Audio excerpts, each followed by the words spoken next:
You're All right, so what we're doing right now is we're mixing up concrete in 5-gallon buckets so that we can use it to be able to put into these precast forms to form a different look so it doesn't look like concrete, but we can manipulate it with color and kind of do what we want from a design standpoint. What I've done here is I took an 80-pound bag of countertop mix Quikrete concrete. It has a gray base. I split the bag in the middle. I put a half a bag in each 5-gallon bucket. Before I put any concrete in the bucket dry, I put about 2 inches of water into the bottom of the bucket. That gets any of the dry dust that might get down there as you're trying to mix, okay?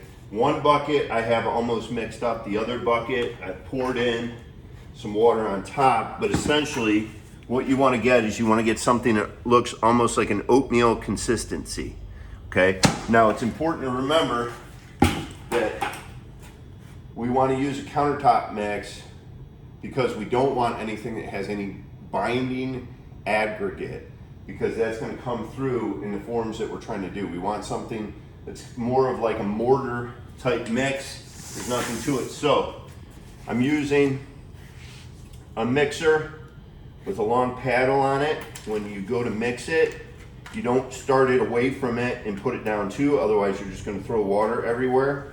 You want to kind of bury it in a little bit. You want to take the RPMs on it and you want to put them down to about 1 or 2 on the setting and just slowly pulse it as you dive this deeper into the bucket. And as you're going, you kind of just want to pick one area and dive it down in and pull everything into it. So as you're doing that, simultaneously, you'll move up the RPMs because you're going to be fighting it a little bit more. Okay? And then as I back it off, I let go. I pick another area to dive down, and I'm gonna work my way going on there. And I up the RPM.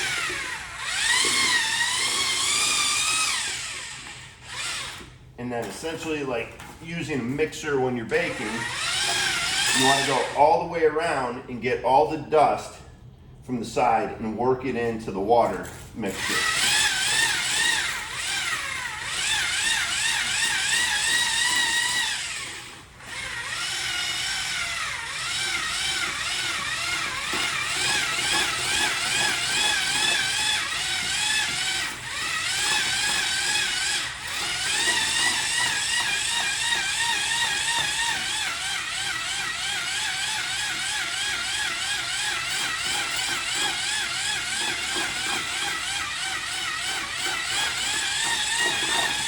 Now, as I've done that, you can see now we have that oatmeal consistency on the top.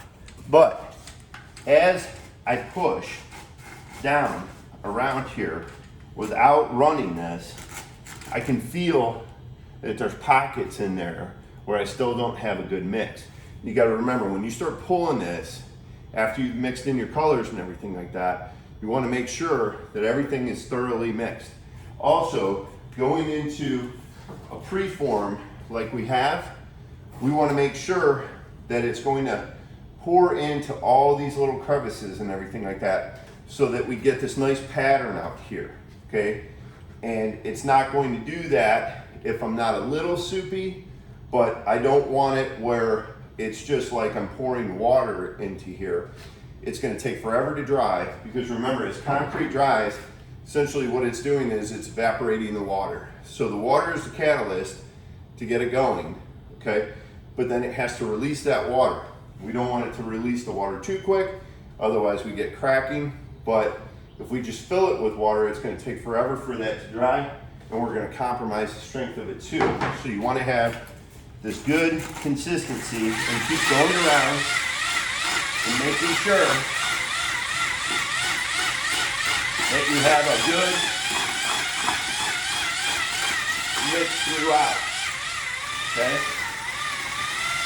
And then you just kind of bury that down in there and let it turn at the bottom of the bucket. And if you see this, what it's doing is it's pulling all that concrete down in there. So it's causing everything to move all the way around and rotate around.